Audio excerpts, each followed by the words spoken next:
আপনারা সবাই কেমন আছেন? আজকে এই বায়ার কোম্পানির ডাকে আপনারা যারা এখানে উপস্থিত হয়েছেন আমার পক্ষ থেকে তথা কোম্পানির পক্ষ থেকে আপনাদেরকে তো সেই সাথে আজকের এই মিটিংটা করার উদ্দেশ্য হচ্ছে আপনাদের এলাকায় আপনারা অনেকে ধান লাগাইছেন তাই না? ধানে কিন্তু পরবর্তীতে অনেক ধরনের সমস্যা হয় তাই নাকি?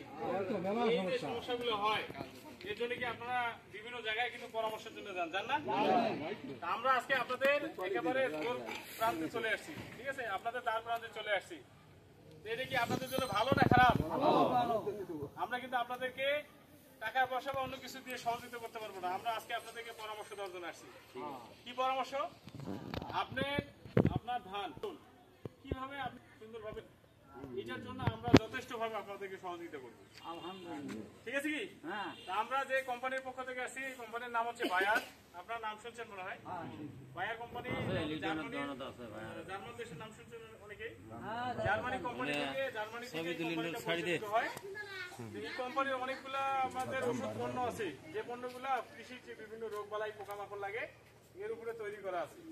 আপনাদের এলাকায় আমাদের একটা ওষুধ খুব ভালো চলে, এটা হলো বসা মজা ওষুধ। অনেকে নাম শুনছেন কিনা ব্যবহার করি, কি নাম বলতে পারবেন? একজন নাম বলেন তো, কি নাম? কাউন্সিল। এই গত বছর কি ব্যবহার করছেন আপনাদের এখানে? আপনি করছেন না? আচ্ছা, ঠিক আছে। তো এই কাউন্সিল আগাছানাশক এইটা পাশাপাশি আমাদের ধানের যে মাজরা পোকা লাগে এটার উপরে আমাদের এখানে একজন শ্রদ্ধেয় স্যার আছেন, যারা জওয়ান, উনি কুড়িগ্রাম থেকে আসছেন, শুধু কুড়িগ্রাম থেকে। কুড়িগ্রাম ডিস্ট্রিক্টের সবচেয়ে হ্যাঁ। তো আপনাদের সাথে 2-1 মিনিট কথা বলবো, খুব ধৈর্য সহকারে শুনবেন। ওনারা ভার্সিটিতে পড়াশোনা করছে, বাইরের দেশে অনেক সময় ট্রেনিং নিয়ে আসে। তো ওনাদের কাছে আমাদের অনেক কিছু শেখার আছে কিনা? এইটা কৃষি সম্পর্কে ওনারা যথেষ্ট জানে। এইটা একটু সুন্দরভাবে শুনবেন।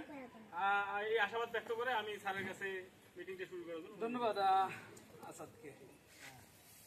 যাই হোক, কৃষক ভাইরা আসসালামু আলাইকুম। কেমন আছেন সবাই? দুপুরবেলা একটু কথা ক্লান্ত থাকার কথা সবাই। আমি কৃষিবিদ আখতারুজ্জামান, আছি বায়ার কোম্পানিতে। আমি থাকি কুড়িগ্রাম, আর গ্রামের বাসা যদি বলেন যশোর।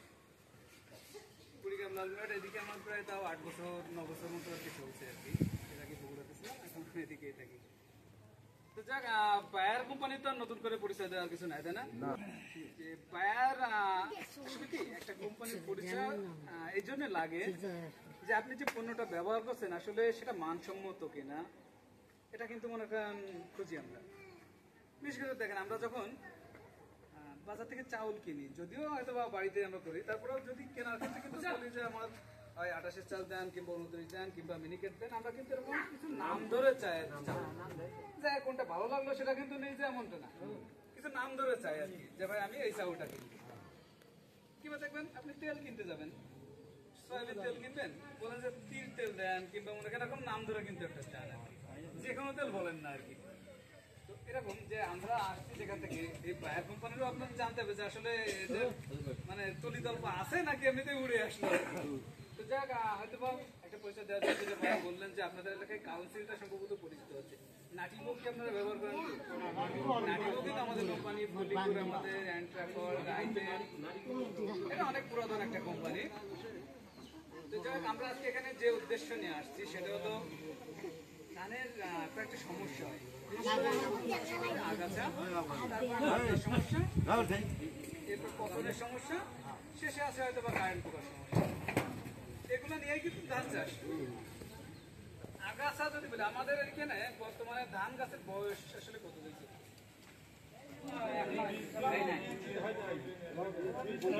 15 থেকে 20 দিনের ভিতরে আছে। 15-20 দিন যদি হয়ে থাকে তাহলে আমার মনে হয় জমিতে ঘাসের মাথা ফুটে ওঠার কথা। এটা যদি আবার স্কিমের মৌসুম হতো, বড় মৌসুম হতো, তাহলে কিন্তু 15 দিনও গাছাইতো না, দেখা যাচ্ছে 20 দিনের পরে ঘাস গাছায়। কিন্তু আমনে তাপমাত্রা বেশি থাকে, এজন্য ঘাসটা দ্রুত গাছায় ওঠে। এখানে আপনারা আগাছানাশক কোন সময় ব্যবহার করেন? মূলত 2 সময় কিন্তু আগাছানাশক ব্যবহার করা যায়। একটা হলো ধান লাগানোর পরপরই 7 দিনের ভিতরে সারের সাথে ছিটা দিয়ে যায়, যেটা আপনারা বড় মৌসুম স্কিমে করেন আর কি, তখন পানি থাকে, ভালো সমস্যা হয় না। আরেকটা করা যায় কি স্প্রের মাধ্যমে। আপনাদের এলাকায় কোন পদ্ধতিতে আপনারা যেমন করেন?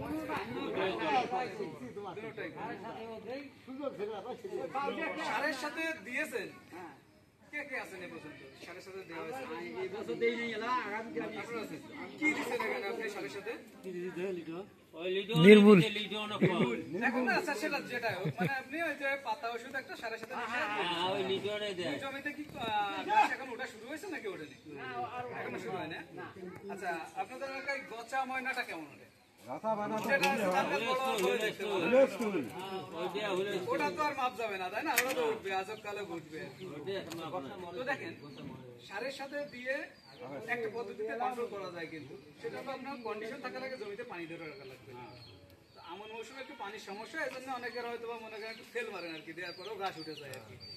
অনেকে হয়তো বা ওই পানির অভাবে আগাছা দেওয়ানো না টাইম মতো, যে উঠুক ফুটে উঠুক তারপরে স্প্রে আছে স্প্রে। আমাদের কাউন্সিল প্রাইম দেখেন দুইটা জায়গায় ব্যবহার করা যায়।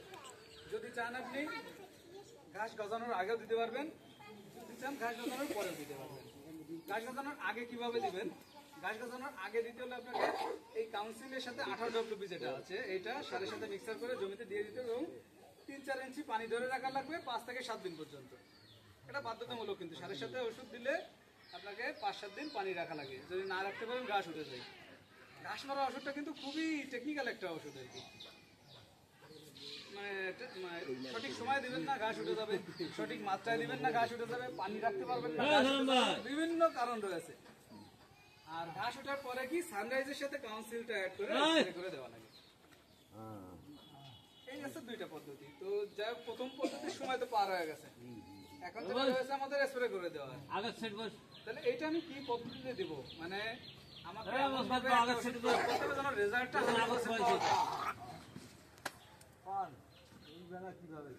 প্রথম কথা হলো আমার ঘাসটা সব ফুটে বের হয়ে যাওয়া লাগবে, সবগুলো ঘাস ফুটে বের হওয়া লাগবে। ফুটে যখন ঘাসের বয়স 3 থেকে 4 পাতা হবে, আমি একেবারে যেটা পারফেক্ট সময় আমি সেটা বলছি। আপনারা বড় ঘাসেও দেন আমি জানি, বড় ঘাস পর্যন্ত যাবো না আমি। ওটা দিলে ওটা কাজ হয় না ভালো। ঘাসের পাতা যখন 3 থেকে 4টা হবে একটা ঘাসে, তখন আপনাকে এই কাউন্সিল প্রাইম এবং সানরাইজ স্প্রে করে দেওয়া লাগবে। স্প্রে করার সময় কন্ডিশন হলো জমিতে সিপসিপে পানি থাকা লাগবে অথবা কাদা কাদা ভাব থাকা লাগবে, মানে রস থাকা লাগবে। একবার শুকনা জমি পেটে চলছিল হয়ে গেছে, ওই জমিতে কিন্তু আগাছানাশক ভালো কাজ করে না, দেখবেন কিছু মরছে কিছু মরেনি। এটা এক। দুই হলো চিন্তা করতে পারেন যে যেমন সারের সাথে দিলে পানি ধরে রাখা লাগে, এক্ষেত্রে কি পানি ধরে রাখা লাগবে না। এক্ষেত্রে ওই সিপসিপা পানি থাকলে ভেজা থাকলেই হবে। আবার এই হালকা বৃষ্টি বাদল হচ্ছে, এতে মনে করেন পার হয়ে যাবে, কোনো সমস্যা নাই। আপনার যে জমিটার ঘাসের উপরে স্প্রেটা পড়বে প্রথম শিকড়টা নষ্ট হবে। দেখবেন যে আজকে স্প্রে করলেন কাউন্সিল প্রাইম, কালকে যে ঘাস মরে গেছে দেখেন নাকি? 3 দিনের মধ্যে 3 দিন পরে গেলে দেখা যাবে 5 দিন 7 দিন পর্যন্ত টাইম লাগে আর কি।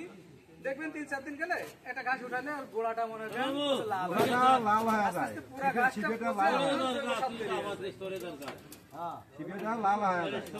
এখন অনেকে কি করে আমি বলি, বাইরে একটা কথা বলছিলেন যেটা করা যাবে না, কোনটা বড় ঘাসে দেওয়া যাবে না। বড় ঘাসে দিলে হবে কি, আমার কাউন্সিল প্রাইম ব্যবহার করার উদ্দেশ্য একটাই, আমি কোনো লেবার খরচ করব না আগাছা দমনের জন্য।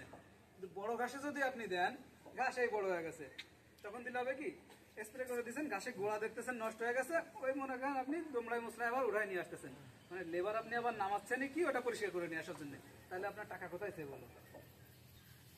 এজন্য কেউ বড় ঘাস পর্যন্ত অপেক্ষা করবেন না, ঘাস গজায় যাবে স্প্রে করে দিয়ে দেবেন, আপনার ওই জমি আর বুঝবেও না যার মধ্যে ঘাস ছিল কিনা। আর বড় ঘাসে হয় কি আপনার সেই লেবার খরচ কিন্তু যাই, বড় হলে মনে করেন লেবার খরচ যাবে, ঘাস পরিষ্কার করে নিয়ে আসতে লেবার যাবে। 5টা লোকের জায়গায় 2টা লোক লাগবে। হ্যাঁ 2টা লোক লাগবে। তা আমার কাউন্সিলের উদ্দেশ্য একটাই, আগাছার জন্য কোনো এখানে লেবার খরচ আমরা করতে দিব না। হিসাব করে দেখেন আপনারা যারা কাউন্সিল ব্যবহার করেন কি উদ্দেশ্য ব্যবহার করেন? ঘাসের উদ্দেশ্যে, কিন্তু আমি ওখানে লেবার খরচটা যেন আমার না হয়। তারপরেও অনেকে আছে শখে শখে যায় জমির মধ্যে নামে।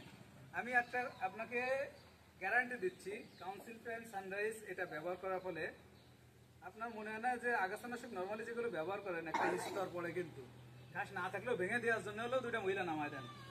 কাউন্সিল সানরাইজে মাটির কোনো স্তর তৈরি করে না, মাটির সাথে এটার কোনো সম্পর্কই নাই। কাউন্সিল সানরাইজ, এই কাউন্সিল মাটিতে পড়লো মানে ওই ওষুধ মনে করেন মাটিতে শেষ হয়ে গেল, এর কোনো ইফেক্ট থাকে না, শুধু হচ্ছে ঘাসের সাথে ইফেক্ট। একটা গোছার ভিতরে যদি আপনার 2-4টা গোছা ময়নাও থাকে, ওই মাঝখান থেকে বেছে বেছে মেরে ফেলবে। হাত দিয়ে বেছে উঠানোর মতো মনে করেন মারবে ওকে। এই যারা আপনারা ব্যবহার করছেন এটা মনে করেন আপনারা জানেনই কিন্তু এটা।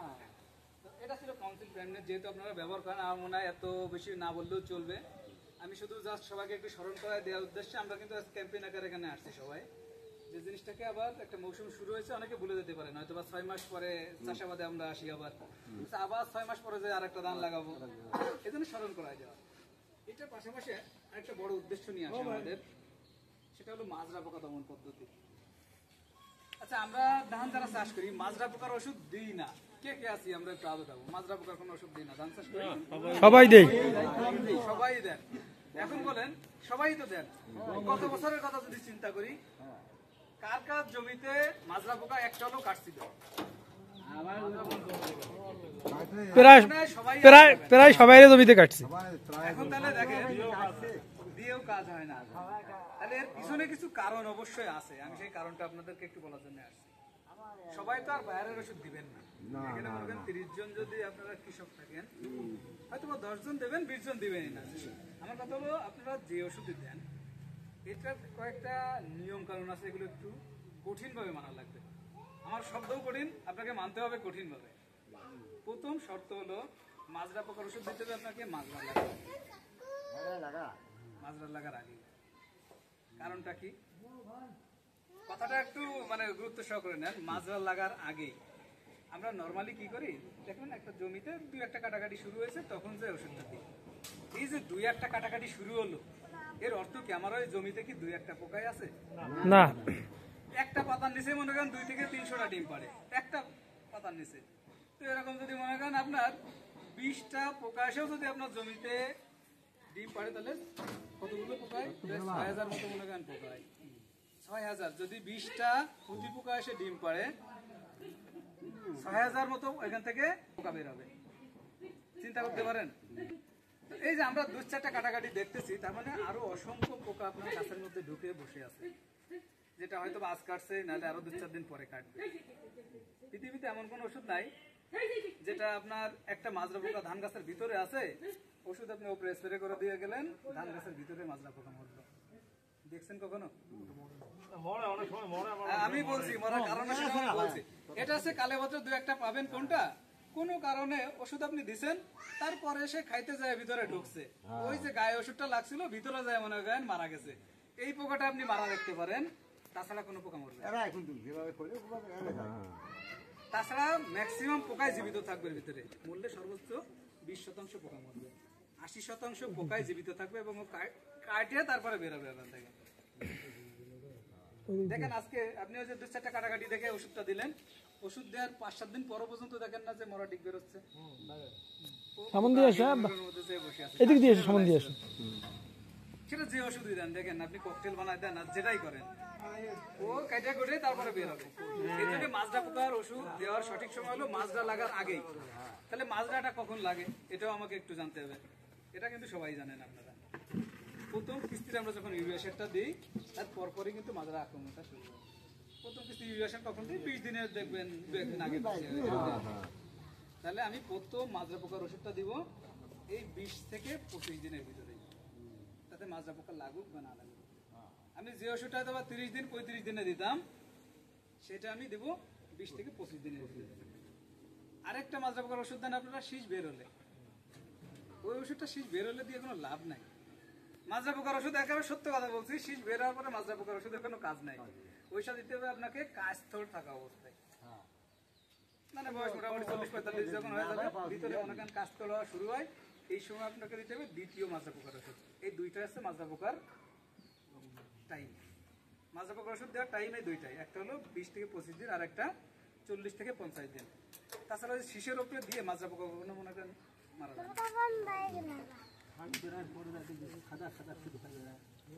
ও যেটা কাটার আগেই কাটছে, বের হওয়ার সময় সাদা হয়ে বের হচ্ছে, ওইটাই মাজরা। ও টান দিবেন দেখবেন সহজে উঠে আসতেছে, গোড়া সুন্দর করে কাটা আছে। এখানে দেখবেন আমার কথাগুলো একটু মিলাই নেবেন, বাস্তবতার সাথে মিলাই নেবেন। আমরা যদিও মাঠে তো কম যাই, তারপরে এগুলো নিয়ে মনে করেন যথেষ্ট আর কি দেখছি। আমার কথাগুলো একটু মিলাই নেবেন, যে ছোট ভাই একটা এসে কথা বলে গেছিল, এগুলো সত্য নাকি মিথ্যা।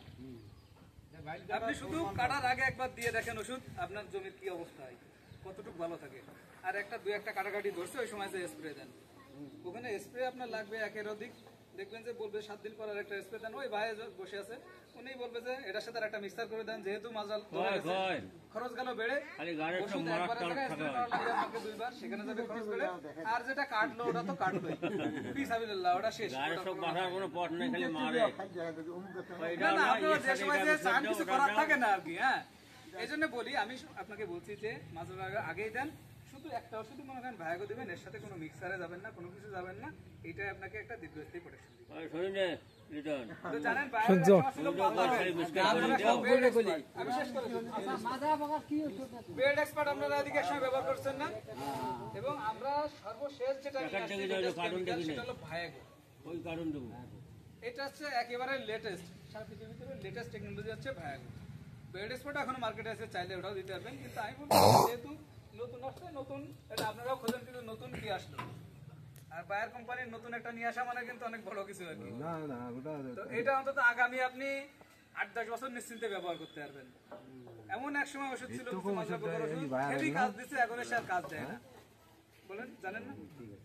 এক সময় কিন্তু হেভি কাজ দিছে, এখন এসে দিলে 7 দিনও মনে করেন আন্দাজ আর যায় না। সিনজেন্টা সিনজেন্টা কোম্পানি, এটা হচ্ছে রেজিস্ট্রেশন আপনার বায়ারের না না সিনজেন্টা।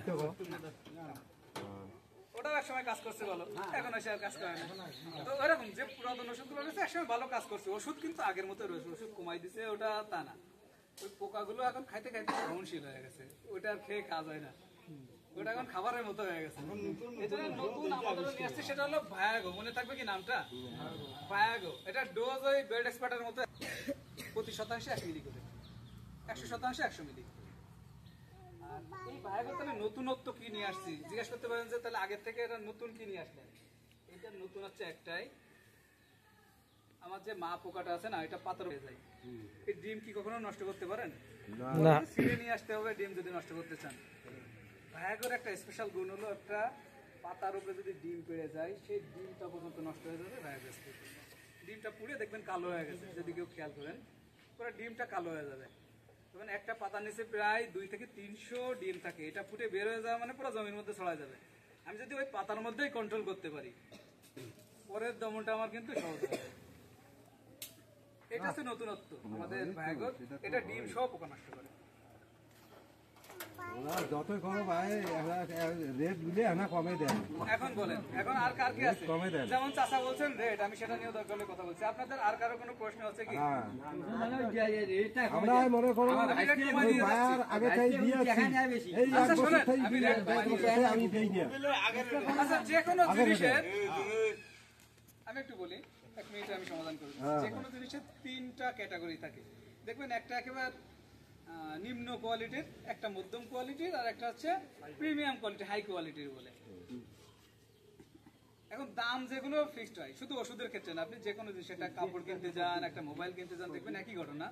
এক একটা কোয়ালিটির পণ্যের কিন্তু দাম এক এক রকম হয়, কারণ কি এক একটা পণ্য কিন্তু একটা নিম্ন স্তরের যে পণ্যটা রয়েছে, সে কি ওই যেটা টপ কোয়ালিটির ওর মতো সার্ভিস দিবে? আসলে দামটা হচ্ছে একটা আপেক্ষিক ব্যাপার, এটা কেমন সার্ভিস দিবে তার উপরে। হ্যাঁ, যদি আপনি কাউন্সিল একটা 400 টাকা দিয়ে কিনে আবার যদি ঘাস মারার জন্য আমার নিড়ানি দেওয়া লাগে, তাহলে এটার দাম বেশি। ওটা কি নিয়ে কিন্তু আমার যদি বলেন ওখানে আপনার 2টা লেবার খরচ কমাইতে পারছি, তাহলে কি আপনি বলবেন কাউন্সিলের দাম বেশি? 2টা লেবারের দাম বেশি নাকি একটা 400 টাকার কাউন্সিলের দাম বেশি? অ্যাকশন দেখেন, এটা হচ্ছে আবার টোটাল সিজনের উপরে নির্ভর করে। যদি আপনার মাজরা পোকা আক্রমণ হয়ে যায়, তাহলে রেজাল্ট আর বেশি দিন পাবেন না, 15 দিন। যদি আক্রমণ অবস্থায় দেন, আমার কথা বলুন, যদি হ্যাঁ আমি এখন বলি, আমি যেটা আইডিয়াল একটা সময় বললাম যে 20 থেকে 25 দিনে যদি দেন, আপনি 30 দিন পর্যন্ত সময় পাবেন মাজরা পোকা লাগার আগেই দিতে। আর যদি লেগে গেলে দেন, সেক্ষেত্রে আর এই সময় কিন্তু পাবেন না। এই জন্য বলছি প্রথম 20 দিনের 40 থেকে 50 দিনের মাথায় দেখেন প্রায় এখানে 25 থেকে 30 দিনের গ্যাপ রয়েছে, এর আগে কিন্তু আর দেওয়া লাগবে না। আর আপনি এটা আবার বলছি, এটা আবার নির্ভর করবে আপনি কেমন কোয়ালিটির মাজরা পোকার ওষুধ দিলেন। এই যে 3টা ক্যাটাগরির কথা বলছি, যেটা প্রথম ক্যাটাগরির কথা বলছিলাম একেবারে নিম্ন স্তরে, যেটা ওটা হচ্ছে আপনার 7 দিন মতো দেয়। যেটা মধ্যম ক্যাটাগরির, এটা হচ্ছে আপনার 15 দিন মতো দেয়। আর যেটা একেবারে টপ ক্যাটাগরির, এগুলো হচ্ছে 25 থেকে 30 দিন পর্যন্ত দেয়, এর বেশি কোনো ওষুধ মেয়াদ দেয় না। এইটা আবার নির্ভর করবে কি আপনার তাপমাত্রা কেমন যাচ্ছে, বৃষ্টি কেমন হচ্ছে। যদি বেশি তাপমাত্রা দেখবেন একই ওষুধ শীতকালে যদি আপনি এই ভাইগোর কথা বলছি একবার দিয়েও ধান কাটার রেকর্ড আছে, কারণ ওই সময় তাপমাত্রা থাকে কম স্কিমের সময়, ওটা 40 দিন পর্যন্ত মনে করেন যায়, কিন্তু আমনে কিন্তু তাপমাত্রা থাকবে বেশি। এখানে 30 দিনের উপরে কোনো ওষুধে মেয়াদ দিবে না। সবচেয়ে প্রিমিয়াম কোয়ালিটির যেগুলো ভালো এগুলো আছে 30 দিন পর্যন্ত যাবে, তার অবশ্যই যাবে না। ঘন যদি বৃষ্টি হতে থাকে সেক্ষেত্রে দেখবেন আবার মনে করেন আপনার দিন কমে আসতেছে। আর ওষুধের যেটা বললেন না স্থায়ী টোটাল হচ্ছে এই যে দামটা বেশি নেওয়া হয় মূলত যে কোন ওষুধ আপনার কতদিন কাজ দিবে। মানে বাইরের ওষুধটা আগে খুব টান ছিল, বৃষ্টিতে ভেসে গেলে মনে করেন আপনাকে টেনশন করা বর্তমানে এই বাইরের দামটা হয় এই সময় সময় গাছের ভিতরে ঢুকে যাবে। এই যে ফলিকুল বলেন নাটিবো বলেন এগুলো স্প্রে করার 1 ঘন্টা যদি সময় পান পুরো ওষুধ গাছের ভিতরে ঢুকে যাবে। তো যাই হোক ধন্যবাদ জানাচ্ছি সবাইকে যে আমাদের ডাকে সারা দিয়ে এখানে আসছেন। জানি আপনারা বায়ারকে যথেষ্ট ভালোবাসেন আর কি, হ্যাঁ, যার জন্য হলো কাউন্সিলের মতো একটা প্রোডাক্ট এত টাকা যেখানে তার ওষুধ 100 টাকায় কিনতে পাওয়া যায়, আপনি একটা কত নেন 400 টাকা না 450 টাকা নেন কোনটা 500 550 হ্যাঁ একদম লুকিং দিয়ে 400 800 করে নেয় দোকানদারেরা। তোমার মুখে কম বলে এইটা দিয়ে যদি 800 করে নেয়, তাকে ইয়ে সাথে আরো একটা মিক্স দাও কোন কে দোকানদার একটা আছে না। সবাইকে রাজু তাহলে শেষ করেন। সবাইকে ধন্যবাদ, আসসালামু আলাইকুম।